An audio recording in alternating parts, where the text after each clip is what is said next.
Hello, good morning students. आज हम last time हमने क्लास 6 का इंट्रोडक्शन टू कंप्यूटर्स में स्टार्ट किया था हिस्ट्री ऑफ कंप्यूटर्स। उसमें अबाकस और Napier's bones and slider rules complete किया था।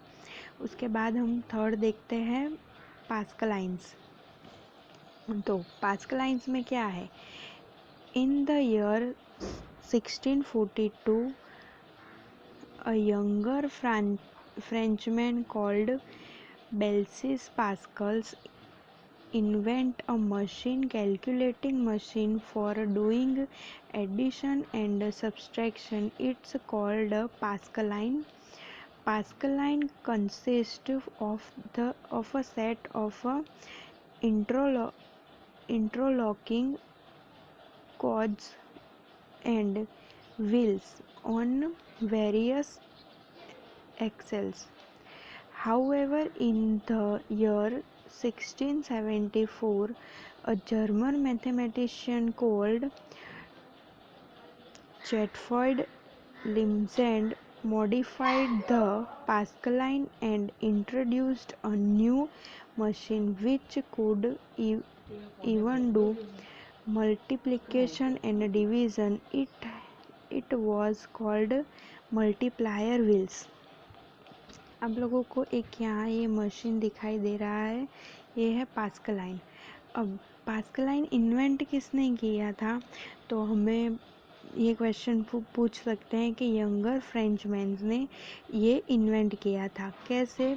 Basic pascal invent Blaise Pascal invent a machine calculating machine for doing addition and subtraction. किसके लिए इन्होंने किया था? एडिशन एंड सब्सट्रैक्शन, ऐड करने के लिए और माइनस करने के लिए। कौन से ईयर में? तो 1642 इस टाइम पे इन्वेंट किया था।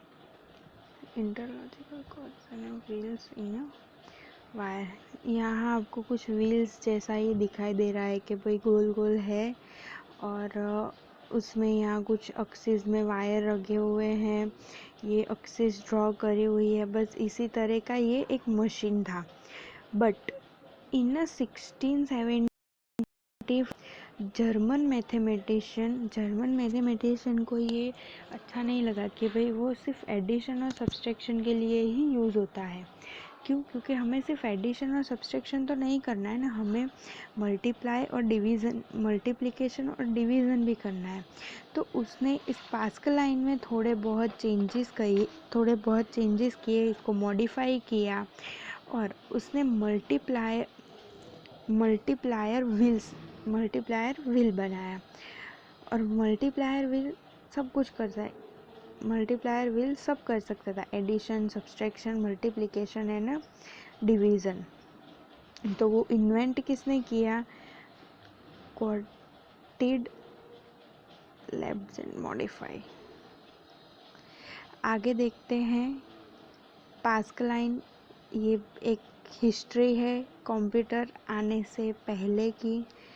सेकंड है एनालाइट इंजन। अब एनालाइट इंजन कब इन्वेंट हुआ? 1834।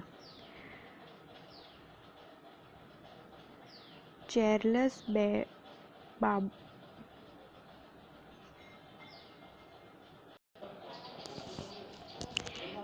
In the 1834, Charles Babbage, a Scotch mathematician, first developed the concept of the computer by designing a calculating machine called analytical engine. Like the modern computer, the analytical engine had in an input device a unit of a mathematical calculation, a control unit, a memory bank, and an output device.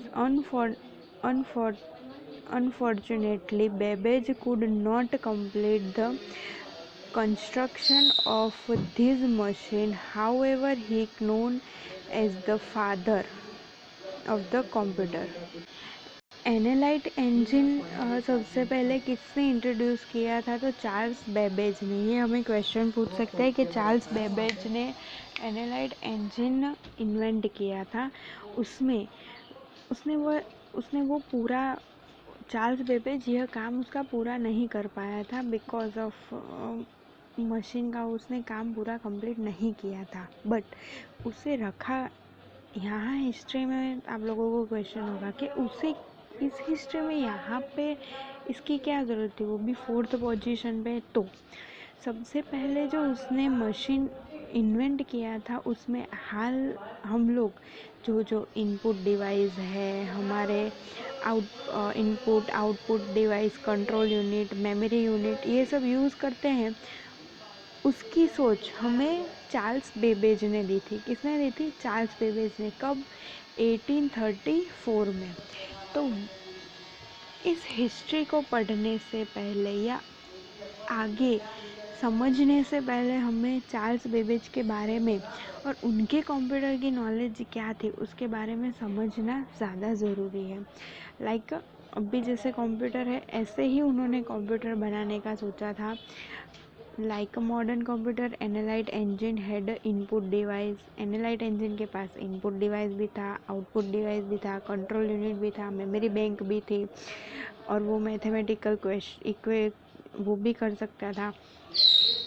कुछ reasons होंगे ऐसे जो Charles Babbage ये काम नहीं कर सकते, but आज भी उन्हें फादर ऑफ अ कंप्यूटर कहा जाता है। वो कौन से मैथमेटिशियन थे? तो स्कॉच मैथमेटिशियंस। तो क्वेश्चन का हमारा ऐसा भी बन सकता है कि Scotch mathematician first develop the concept of the computer by design a calculating machine is called, तो उसे क्या कहते हैं? Analyte engine. एनालाइट इंजन कुछ ऐसा दिखता था, काम पूरा नहीं हुआ था, इस वजह से ये कुछ ऐसा था, बट फिर काम पूरा हो जाता तो काश हमें कुछ और समय पहले हम कंप्यूटर की दुनिया में पहुंच चुके होते, बट अनफॉर्चुनेटली ये सब नहीं हुआ। इसलिए आगे देखते हैं कि क्या है। आगे हमारे 5th पोजीशन पे है punched card. In the 1890 Herman Helleroth, an American statistician, designed a machine that was derived by electricity. He used punched card. कौन सा कार्ड यूज़ किया था? Punch card. But punch card का मीनिंग क्या होता है?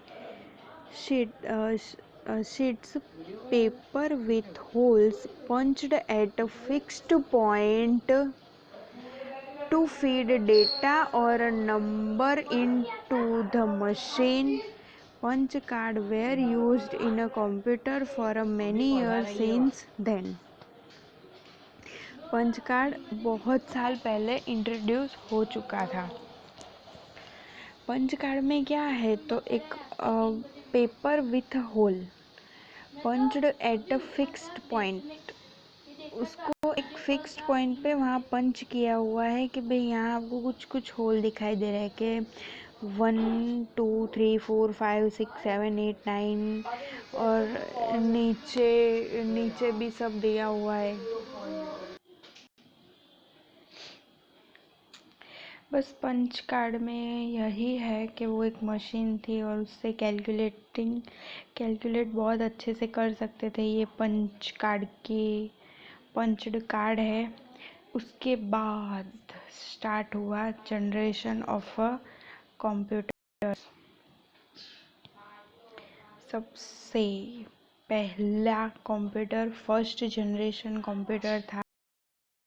उसके बाद second generation computers, third generation, fourth generation और 5th जनरेशन। अभी हम 4th जनरेशन के कंप्यूटर को ज़्यादा यूज़ करते हैं। सबसे पहले देखते हैं फर्स्ट जनरेशन का कंप्यूटर करता था, उसके अंदर क्या क्या होता था। Everything. The first generation computer 1940s से 1950s तक का था Around the year 1920, an electrical device called a vacuum tube was invented. It brought about the tremendous increase in the speed of a calculation.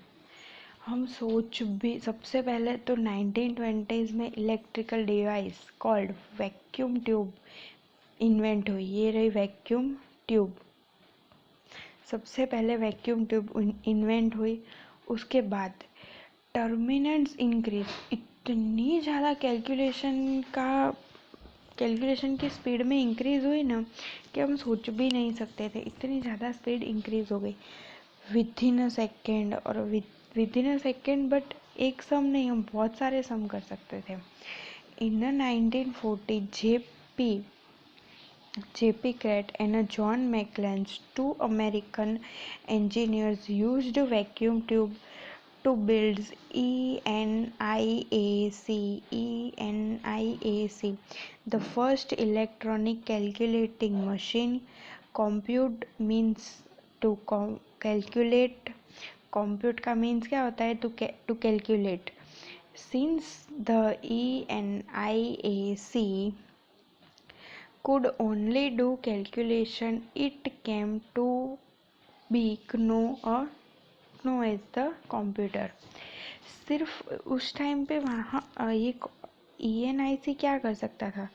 तो only and only वो calculation ही करता था, इसलिए उसका नाम चेंज कर दिया गया, इसलिए उसका नाम रख दिया गया कंप्यूटर। सिर्फ वो कंप्यूट मतलब कैलकुलेशन, वो कैलकुलेशन ही कर सकता था, इसलिए उसका नाम उन लोगों ने चेंज करके टू कंप्यूट रख दिया। Many improvements were made in the computer since then. It began to be used not only for doing calculation but also for writing, listening to music, drawing, playing games and many other tasks. However, it is still called computer.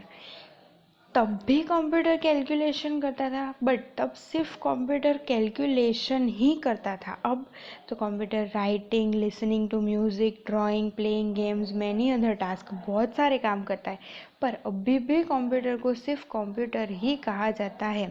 The ENIC was the larger that the would occupy a big hole. It had around 18,000 vacuum tube and consumed the large amount of electricity. Nevertheless,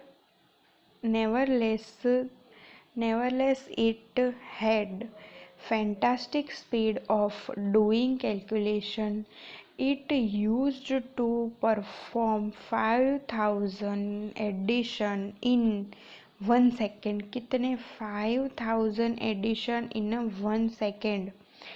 500 two-digit multiplication in 1 second. 5,000 two-digit multiplication in 1 second. ये सब हमारा first generation का computer जो electric computer था वो कर सकता था, बट इसकी एक ही सबसे बड़ी प्रॉब्लम थी कि वो एक बिग हॉल मतलब एक बड़े रूम जितना था, plus large amount of electricity. मतलब कि जिसके पास पैसे हैं वही, या तो फिर वही कंपनी इस कंप्यूटर को खरीद सकती थी और कोई इस कंप्यूटर को यूज़ नहीं कर सकता था। आगे देखते हैं।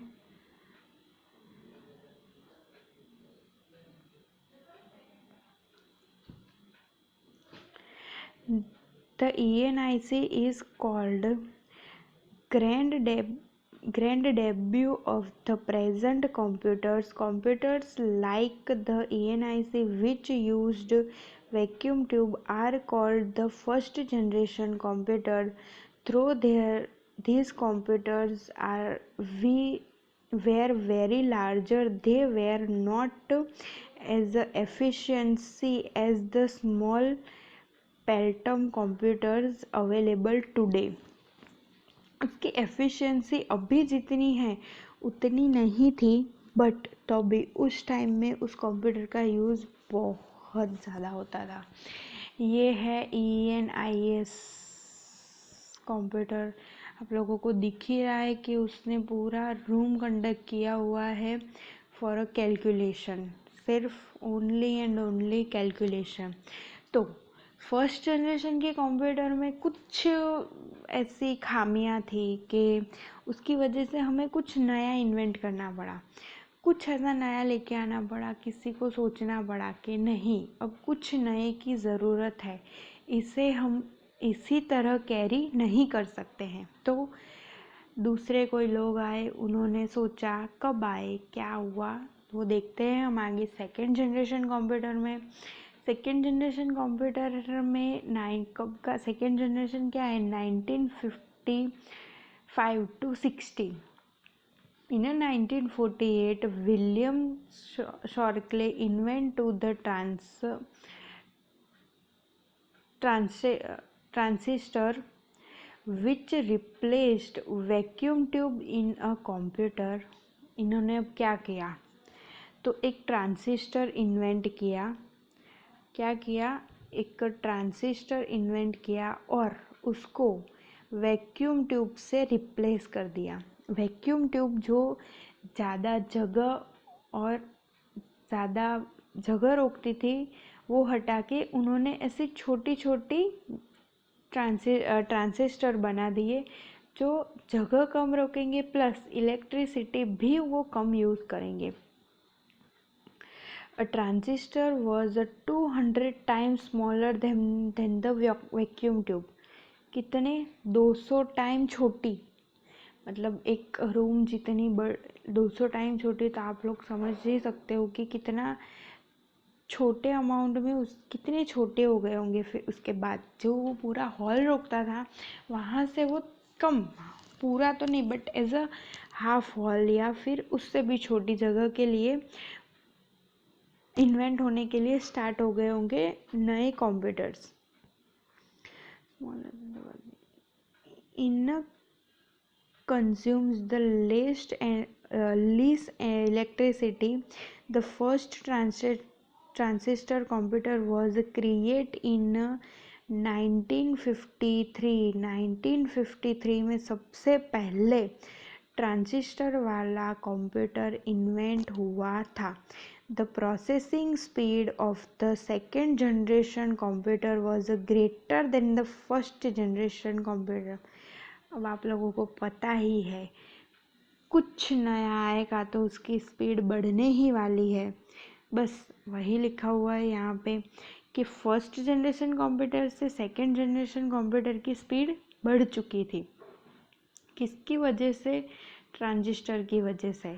अब ट्रांजिस्टर भी इलेक्ट्रिसिटी तो लेता ही होगा, स्पीड भी थोड़ी बहुत, वहाँ कुछ ना कुछ खामियां तो वहाँ पे भी होंगी।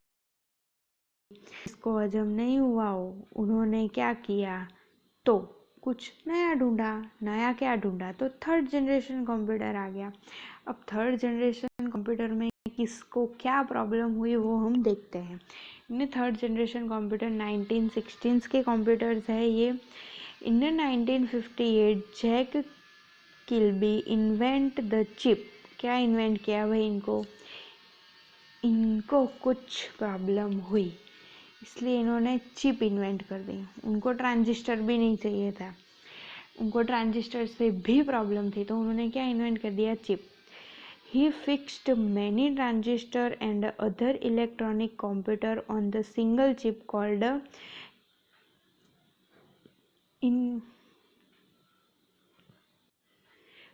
integrated circuit IC। Today thousands of circuits and other electronic components are fixed on the small chips। Small integrated circuit, ऐसी उन्होंने कुछ सर्किटें बना दी, जिसकी वजह से हुआ क्या, thousands of the circuits joint होना स्टार्ट हो गई। Thousand of the transistor start हो गए एक स्मॉल चिप में, छोटी सी नन्ही सी चीज़। जो हमारा पूरा डेटा संभाल लेती है। जैसे हमारा दिमाग, हम इतने बड़े हैं पर दिमाग कितना होता है, छोटू सा, बच्चू सा। तो ये यहाँ से इन लोगों को कहाँ से आइडिया आया होगा, हमारे माइंड से। The third generation computer were much cheaper, smaller in a size, and their processing speed was a quite high. अब सेकेंड से थर्ड में एक तो चीपर मतलब सस्ता हो गया, क्यों? क्योंकि चिप यूज़ होने लगी इसलिए चीपर हो गया। Small in a size, size भी कम हो गई। Processing is speed is a quite high, processing speed भी बढ़ने लग गई। अरे वाह, इतने सारे बेनिफिट, सिर्फ क्या चेंज किया तो चिप, और तो कुछ चेंज नहीं किया। बट यहाँ पे भी किसी को प्रॉब्लम आ गई, तो क्या किया? प्रॉब्लम आने के बाद फोर्थ जनरेशन कंप्यूटर आ गए, जो मोस्ट प्रोबेबली अब भी हम यूज़ कर रहे हैं। Fourth generation computer 1971 present. The present day computer are the fourth generation computers as the result of the VLSI, very large scale integration technology, very large scale integration technology। VLS का full form बच्चों आप लोगों को याद तो रखना ही पड़ेगा। Million electronic components can be fixed on a single tiny microprocessor chip. The microprocessor chip was invented in 1969 by Tidhoff. किसने इन्वेंट की? टिडहॉफ। कौन सी? तो टाइनी माइक्रो प्रोसेसर चिप। तो अब एक क्वेश्चन हमें ऐसा भी पूछ सकते हैं, फोर्थ जनरेशन में क्या यूज़ होता था? तो माइक्रो प्रोसेसर चिप। उसके बाद VLIS का full form very large scale integration. आगे ये है माइक्रोचिप, जो अभी हम यूज़ करते हैं। इंटेल के कंप्यूटर्स हमारे घर पे अभी भी आते हैं। A microprocessor chip controls the entire working of a computer।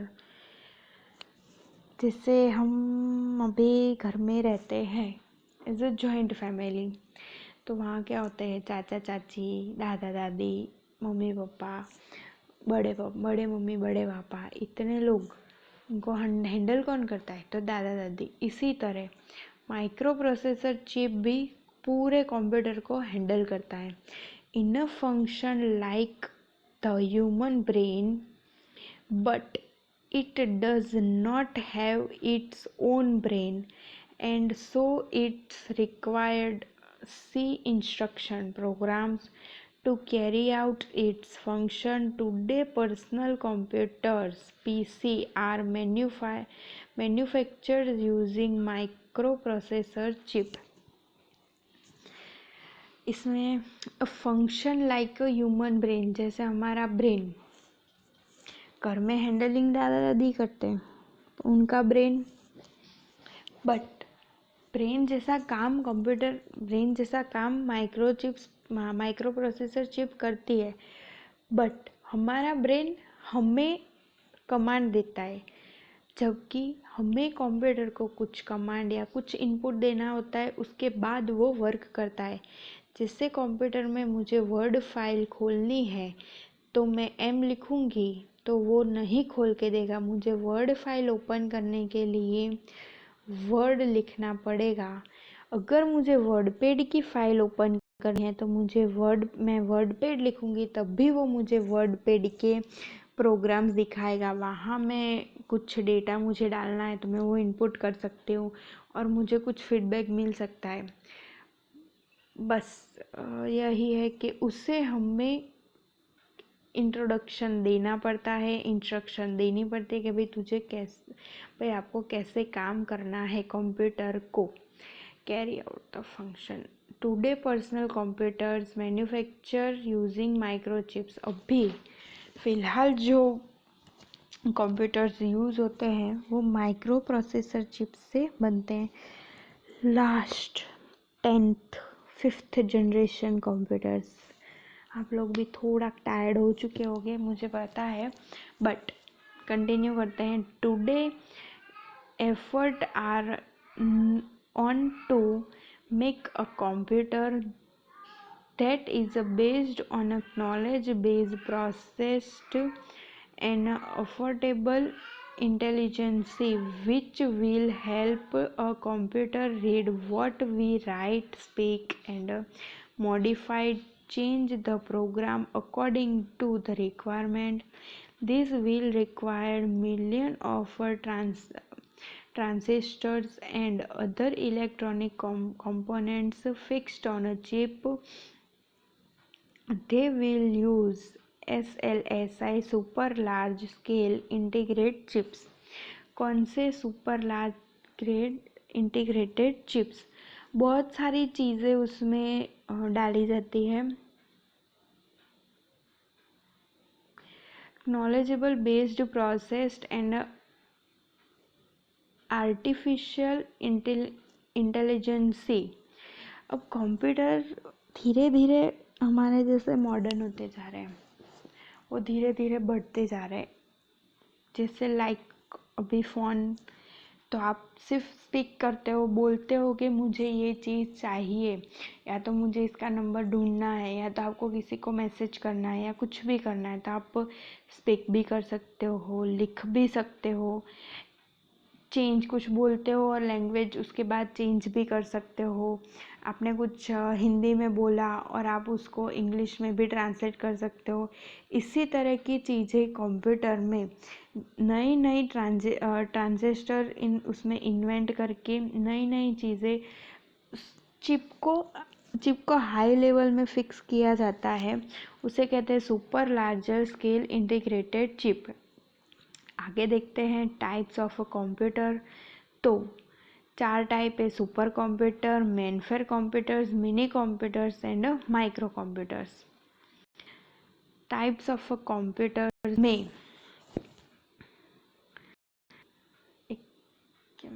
Types of computer में फर्स्ट देखते हैं super computer. Super computers are a large size computer and so they are also called monsters.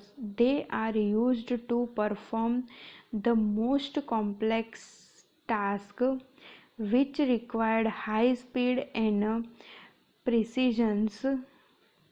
It takes a supercomputer 90 seconds to do work which your PC could do in 20 hours. Supercomputers are used in weather forecasting, defense technology, and scientific research.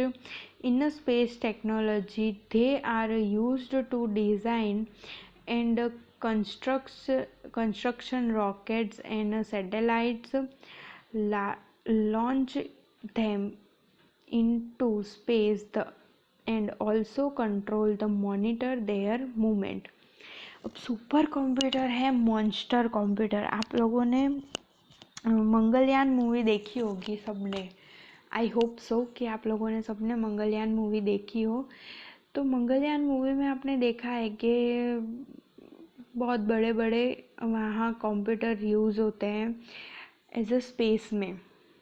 पूरा एक room आपने last में देखा होगा कि इतनी बड़ी screen में आपको कुछ दिखाई दे रहा है और वो मेंटेन कर रहा है। तो स्पेस टेक्नोलॉजी क्या यूज़ हुआ वहाँ पे? स्पेस टेक्नोलॉजी में ऐसे कंप्यूटर्स यूज़ होते हैं। हमारा कंप्यूटर है वही काम 20 घंटे में करेगा, जबकि सुपर कंप्यूटर वो काम 90 सेकेंड्स में क्लियर कर देगा। सुपर कंप्यूटर्स क्या करेगा? 90 सेकेंड्स में वो काम आपका क्लियर कर देगा। तो अब कौन सा कंप्यूटर यूज़ करना चाहिए? हमें भी पता चलता है कि नहीं, जो काम जल्दी होता है उसके लिए ऐसा ही कंप्यूटर चाहिए। बट सुपर कंप्यूटर हम उसे घर में नहीं यूज़ करते हैं। ऐसा नहीं है कि हम उसे घर पे यूज़ करते हैं, क्योंकि वो लार्ज बहुत बड़ी जगह रुकता है। इतनी छोटी जगह में सुपर कंप्यूटर्स आते नहीं है, इसीलिए उसे मॉन्स्टर भी कहा जाता है। कहाँ कहाँ यूज़ होते हैं तो weather forecasting, defence technology, scientific research, space technology, design and construction of rockets बनाने में भी, या उनका डिज़ाइन करने में, कंस्ट्रक्शन करने में, सैटेलाइट्स में।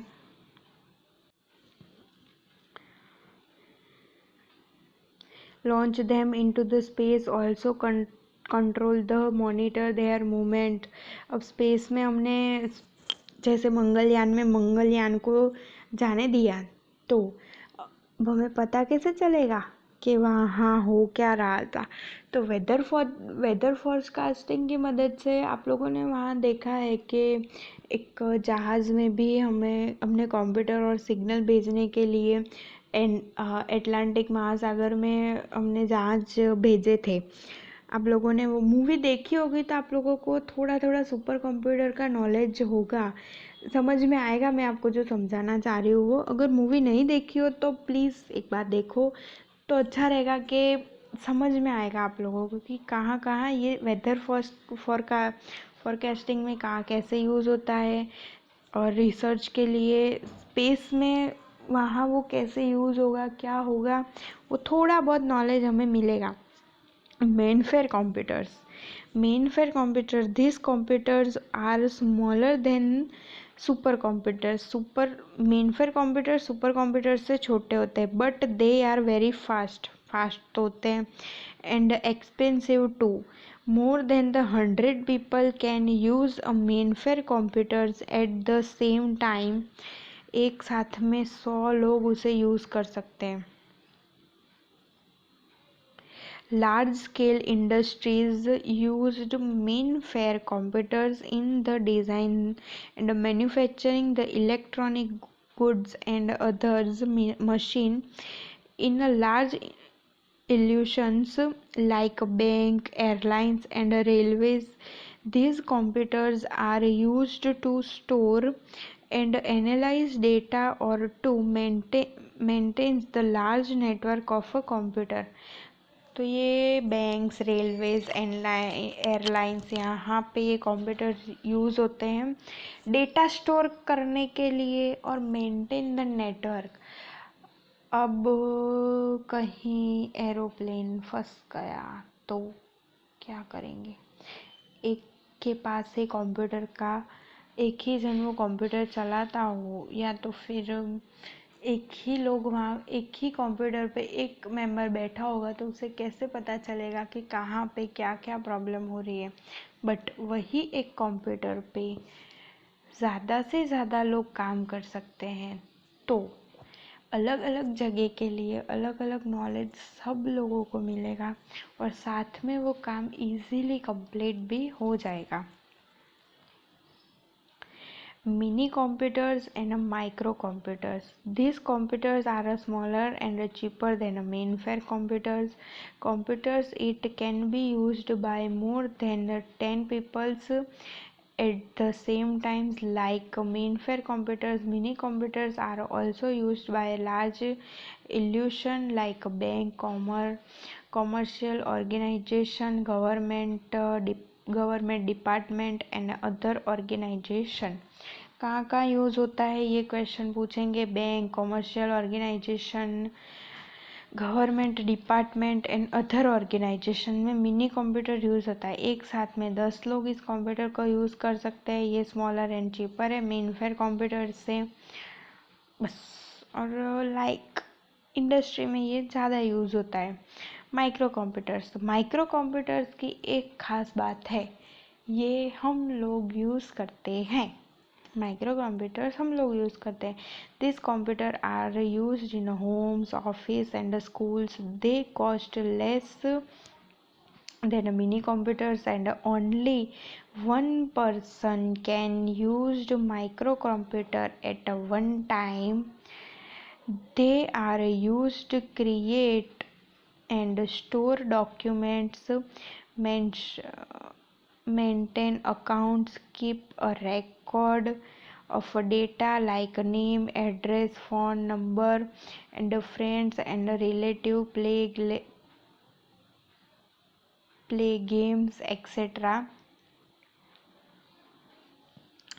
ये सब हम हमारे माइक्रो कंप्यूटर्स में घर में भी यूज़ करते हैं। माइक्रो कंप्यूटर्स के 3 पार्ट हैं। First PC personal computer, second laptop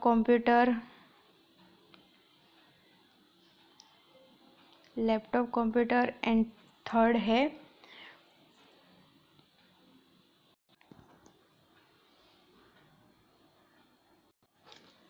यहाँ पीछे लास्ट में थोड़ा सा लिखा हुआ है बुक में कि आपका जो लास्ट लाइन है वो रह गई है मेरी पीडीएफ में क्लिक करने की, तो प्लीज़ बुक में देख के रीड करना। सिर्फ 2 लाइन है।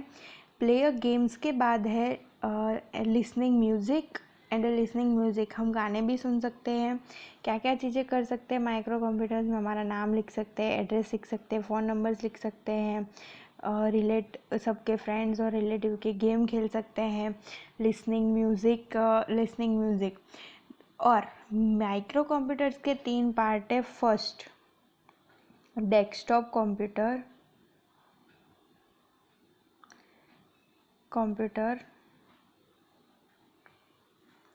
सेकंड है लैपटॉप कंप्यूटर,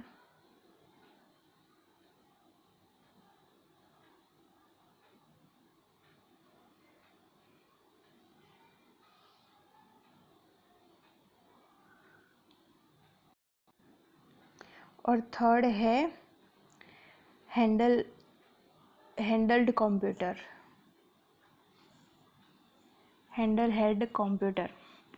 ये 3 पार्ट आप बुक में देख लेना। ये क्वेश्चंस एक माइक्रो कंप्यूटर के 3 पार्ट है, वो क्वेश्चंस पूछ सकते हैं। 2 पार्ट या 3 पार्ट, कोई भी पार्ट ऐसा पूछ सकते हैं कि माइक्रो कंप्यूटर के कितने पार्ट है।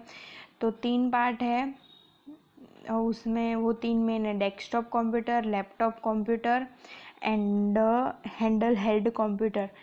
2 पार्ट पूछे तो डेस्कटॉप कंप्यूटर और लैपटॉप कंप्यूटर आप लोग लिख सकते हैं। थर्ड हैंडल हैंड कंप्यूटर आपको लिखने की ज़रूरत नहीं है, बट तीनों लिखने हो तो भी well and good. Micro computer हम हमारे रेगुलर यूज़ पर्सनल कंप्यूटर है, वो एक इंसान ही उसमें काम कर सकता है। आप लोग प्लीज़ याद रखना। क्वेश्चंस पूछ सकते हैं ऐसे भी कि कितने इंसान इस कंप्यूटर में काम कर सकते हैं और ये सब। तो आज हमने देखा कि टाइप्स ऑफ कंप्यूटर ये कंप्लीट किया, कंप्यूटर की हिस्ट्री पूरी कंप्लीट की। इसके जो क्वेश्चंस आंसर है आपके बुक में जो दिए हुए हैं वो एक्सरसाइज मैं आपको पीडीएफ सेंड कर दूंगी आपको व्हाट्सअप। अगर आपको कोई भी प्रॉब्लम हो तो आप मुझे कॉल या मैसेज करके बता सकते हैं। कुछ भी समझ में ना आए तो प्लीज़ कॉल मी और message me. Thank you, bye bye, enjoy computer.